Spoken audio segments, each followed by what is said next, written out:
আজকে আমাদের বানিহারা শাকাহার ইউনিয়ন বানিহারা গ্রামের এই অপুষ্টের সম্পত্তির বিবরণ বা আমাদের যে সমস্যা, অনেক দিনের সমস্যা, সেটা আমরা আজকে মানববন্ধন এই কারণেই করা যে আমরা দীর্ঘ 2 মাস থেকে আমরা অফিসে যাতায়াত করতেছি, কিন্তু কমিটি অনুমোদন সাইন পাচ্ছি না।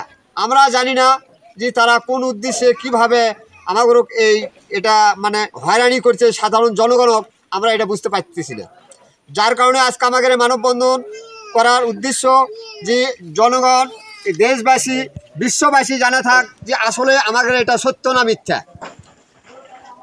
40 সালে এটা ছিল প্রিয়ত্তর মীর রহমতুল্লাহ আলাইহে, উনি একজন পীর ছিলেন।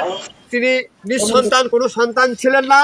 তারপরে উনি মারা যাওয়ার আগেই উনি এই জনসাধারণের নামে লেখা দেওয়া যায়। জনসাধারণের ব্যবহার্য আর জিম্মাদার হিসাবে একজনকে নিয়োগ করা হয়, সেটা হলো শাহাদত হোসেন।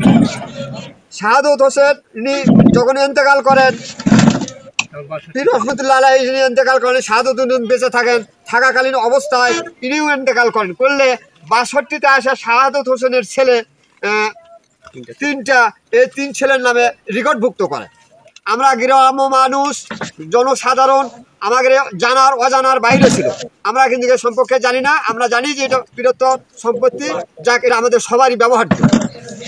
3 জন যখন রেকর্ডভুক্ত করার পর এনারাও যখন মৃত্যু হলো, বর্তমান রেকর্ডে আসে 90 রেকর্ডে আসা ইনাগের সন্তান 7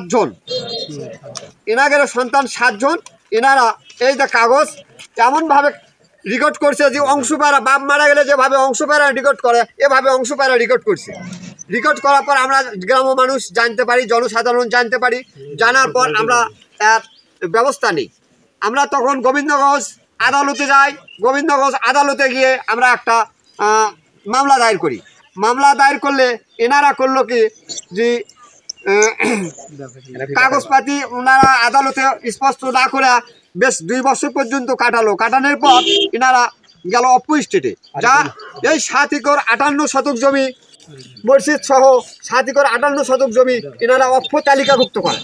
তালিকাভুক্ত করার পর এনাদের যে ব্যাগ রিপোর্ট আমরা পেলাম, এই এনারা এই রেকর্ড করাই শান্তি হয়নি। তারপরে ওনারা বিক্রিও করছে কিছু জায়গায়, এই দেশে তার দলিল।